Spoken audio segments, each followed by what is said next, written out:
क्या हुआ? जब अयोध्या में प्रकट हुआ साक्षात पुष्पक विमान, राम मंदिर में काम कर रहे मजदूरों ने जब यह नजारा देखा तो सभी के पैरों तले जमीन खिसक गई। 22 जनवरी, प्राण प्रतिष्ठा से पूर्व अयोध्या में इतने बड़े चमत्कार का होना सभी को आश्चर्य में डाल रहा है।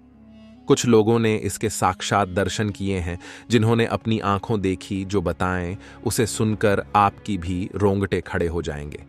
आगे बढ़ने से पहले अगर आप एक सच्चे सनातनी हैं, प्रभु श्री राम को अपना आराध्य मानते हैं, तो इस वीडियो को लाइक करके कमेंट बॉक्स में जय श्री राम जरूर लिखें।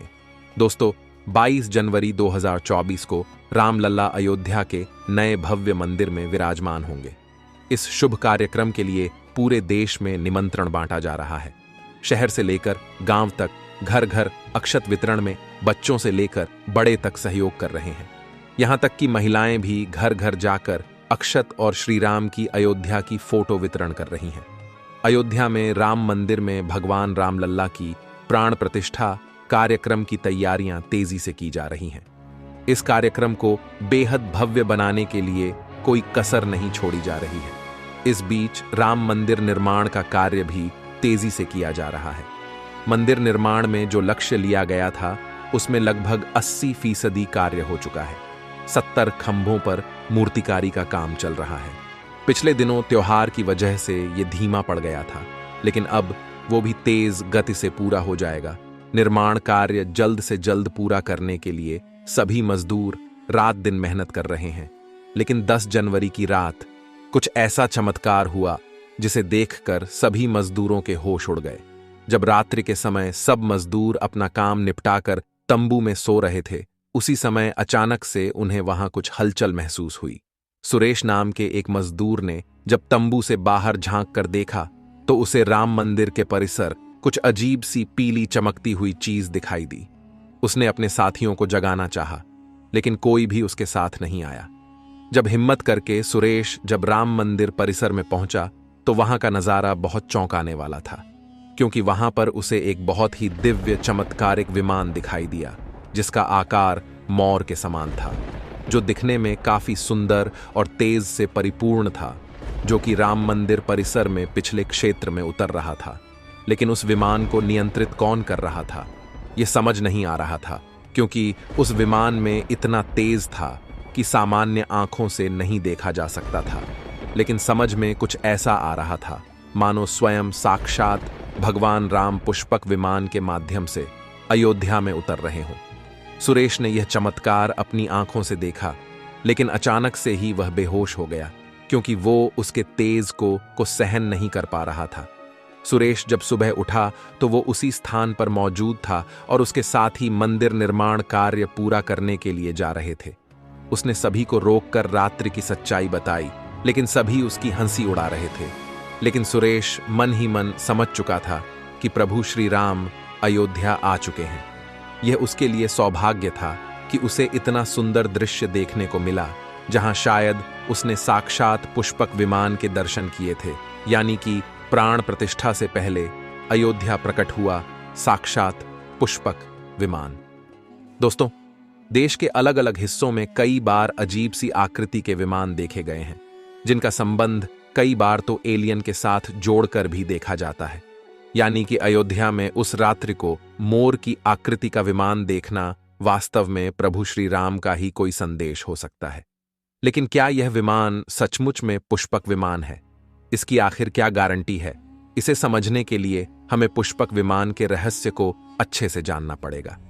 आगे हमारे YouTube चैनल महादेव मिरेकल पर आपको पुष्पक विमान का रहस्य बताएंगे, जिसे समझकर आपको यकीन होगा कि अयोध्या में पुष्पक विमान का प्रकट होना कलयुग का सबसे बड़ा चमत्कार है। रामायण पुष्पक विमान का जिक्र है, जो पहले कुबेर के पास था।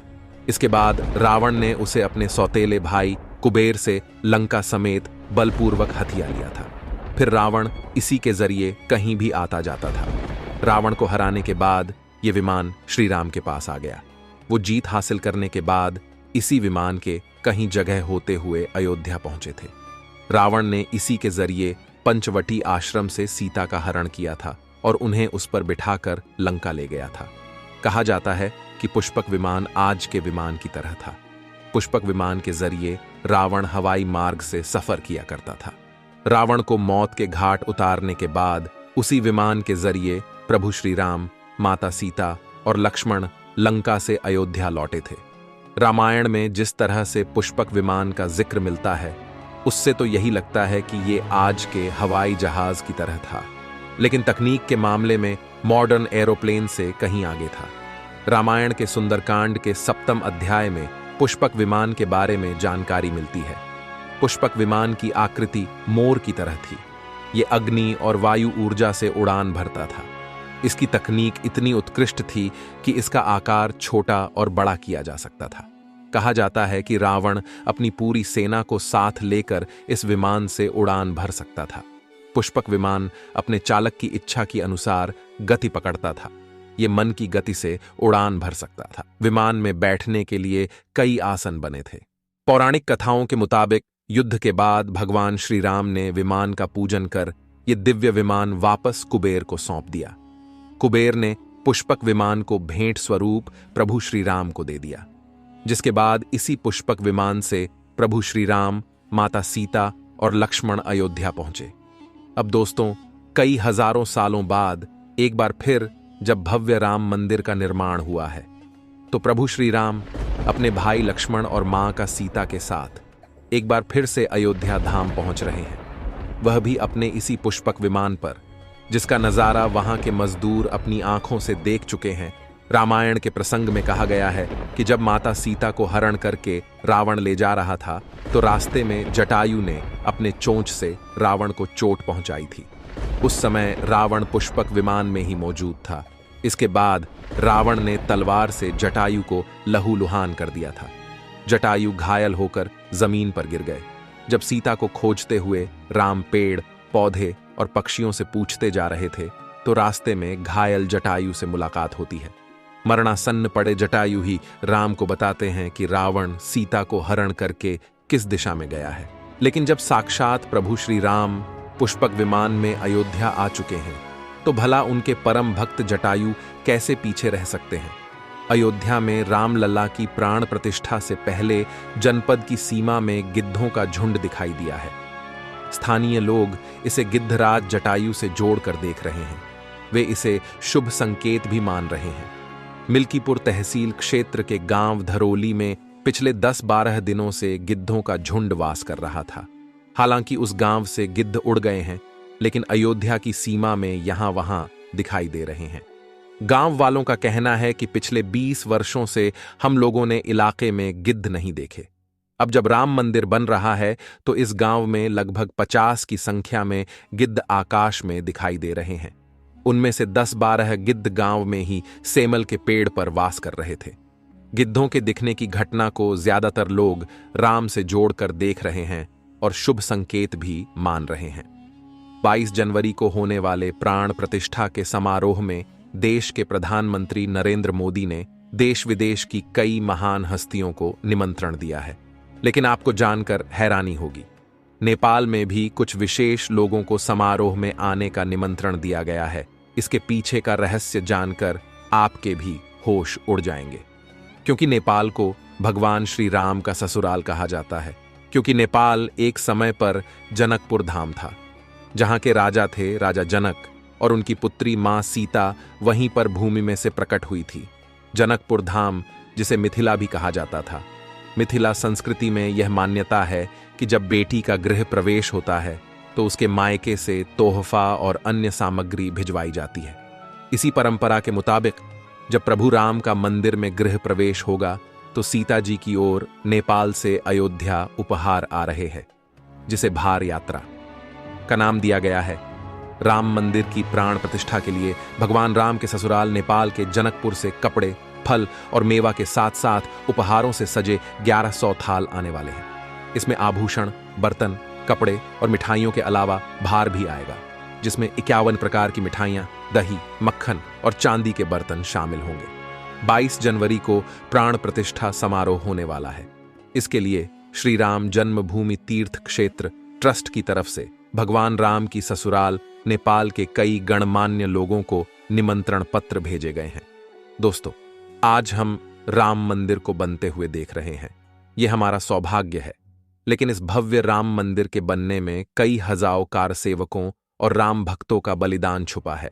उस समय आक्रमणकारियों ने काशी, मथुरा के साथ ही अयोध्या में भी लूटपाट की और पुजारियों की हत्या कर मूर्तियां तोड़ने का क्रम जारी रखा। लेकिन 14वीं सदी तक वे अयोध्या में राम मंदिर को तोड़ने में सफल नहीं हो पाए, क्योंकि हर बार राम मंदिर और अयोध्या की रक्षा करने के लिए आसपास के राजा मदद भेज देते थे। हजारों साधुओं ने भी मंदिर की रक्षा के लिए अपने प्राणों की आहुति दे दी। विभिन्न आक्रमणों को झेलते हुए श्री राम की जन्मभूमि पर बना भव्य मंदिर 14वीं शताब्दी तक बचा रहा। कहते हैं कि सिकंदर लोदी के शासनकाल के दौरान यहां भव्य मंदिर मौजूद था। 14वीं शताब्दी में हिंदुस्तान पर मुगलों का अधिकार हो गया और उसके बाद ही राम जन्मभूमि एवं अयोध्या को नष्ट करने के लिए कई अभियान चलाए गए। 1527-28 में इस भव्य मंदिर को तोड़ दिया गया और उसकी जगह बाबरी ढांचा खड़ा किया गया। कहते हैं कि मुगल साम्राज्य के संस्थापक बाबर के एक सेनापति ने बिहार अभियान के समय अयोध्या में श्री राम के जन्म स्थान पर स्थित प्राचीन और भव्य मंदिर को तोड़कर एक मस्जिद बनवाई थी। 19 जनवरी 1885 को हिंदू महंत रघुबीर दास ने पहली बार इस मामले को फैजाबाद के न्यायाधीश पम हरिकिशन के सामने रखा था। इस मामले में कहा गया था कि मस्जिद की जगह पर मंदिर बनवाना चाहिए, क्योंकि वह स्थान प्रभु श्री राम का जन्म स्थान है। वर्ष 1947 में भारत सरकार ने मुसलमानों को विवादित स्थल से दूर रहने के आदेश दिए और मस्जिद के मुख्य द्वार पर ताला लगा दिया गया, जबकि हिंदू श्रद्धालुओं को एक अलग जगह से प्रवेश दिया जाता रहा। लेकिन सन 1979 में एक ऐसा चमत्कार हुआ जिसे देखकर मुसलमानों की भी आंखें खुल गईं। यह रामलल्ला का बहुत बड़ा चमत्कार था कि मस्जिद के अंदर से अचानक ही रामलल्ला की मूर्ति प्रकट हो गई। कुछ कट्टरपंथियों का कहना था कि कुछ हिंदू दलों ने रात्रि के समय चुपके से यहां पर मूर्तियां रखी है। 1939 में भगवान राम की मूर्तियां मस्जिद में पाई गईं। मुसलमानों ने इस पर विरोध व्यक्त किया और दोनों पक्षों ने अदालत में मुकदमा दायर कर दिया। सरकार ने इस स्थल को विवादित घोषित करके ताला लगा दिया। 30 अक्टूबर 1990 को हजारों राम भक्तों ने मुख्यमंत्री मुलायम सिंह यादव द्वारा खड़ी की गईं अनेक बाधाओं को पार कर अयोध्या में प्रवेश किया और विवादित ढांचे के ऊपर भगवा ध्वज फहरा दिया। लेकिन 2 नवंबर 1990 को मुलायम सिंह यादव ने कार सेवकों पर गोली चलाने का आदेश दिया, जिसमें सैकड़ों राम भक्तों ने अपने जीवन की आहुतियां दी। सरयू तट राम भक्तों की लाशों से भर गया था। इस नृशंस हत्याकांड के बाद अप्रैल 1991 को उत्तर प्रदेश के तत्कालीन मुख्यमंत्री मुलायम सिंह यादव को इस्तीफा देना पड़ा। उस समय कोठारी बंधुओं के बलिदान की चर्चा खूब रही। दिसंबर 1992 को जब विवादित ढांचा गिराया गया, उस समय राज्य में कल्याण सिंह की सरकार थी। उस दिन सुबह करीब 10:30 बजे हजारों लाखों की संख्या में कार सेवक पहुंचने लगे। दोपहर में 12 बजे के करीब कार सेवकों का एक बड़ा जत्था मस्जिद की दीवार पर चढ़ने लगता है। लाखों की भीड़दाश को संभालना सभी के लिए मुश्किल हो गया। दोपहर के 3:40 पर पहला गुंबद भीड़ ने तोड़ दिया और फिर 5 बजने में जब 5 मिनट का वक्त बाकी था, तब तक पूरे का पूरा विवादित ढांचा जमींदोज हो चुका था। भीड़ ने उसी जगह पूजा अर्चना की और रामशिला की स्थापना कर दी। मुख्यमंत्री कल्याण सिंह का साफ आदेश था कि कार सेवकों पर गोली नहीं चलेगी। इस महान कल्याण सिंह जी को हम शाश्वत प्रणाम करते हैं। दोस्तों, राम मंदिर को बनता हुआ देखना सौभाग्य है, लेकिन जब भी हम इसके पीछे हजारों हिंदुओं का बलिदान देखते हैं तो हमारी आंखें नम हो जाती हैं। इस पूरी वीडियो को देखने के बाद आक्रमणकारियों के लिए आपकी क्या विचार है, इसे कमेंट बॉक्स में जरूर बताइएगा। हमारे महान शहीदों के लिए आपकी श्रद्धांजलि नीचे कमेंट बॉक्स में जरूर दीजिएगा। कोई भी बात अच्छी लगी हो तो लाइक जरूर करें और हमेशा ऐसे सत्य चमत्कारी घटनाएं देखने के लिए हमारे चैनल को सब्सक्राइब करके आप बेल आइकन को प्रेस कर लें। अभी के लिए आप सभी दर्शकों को हर हर महादेव।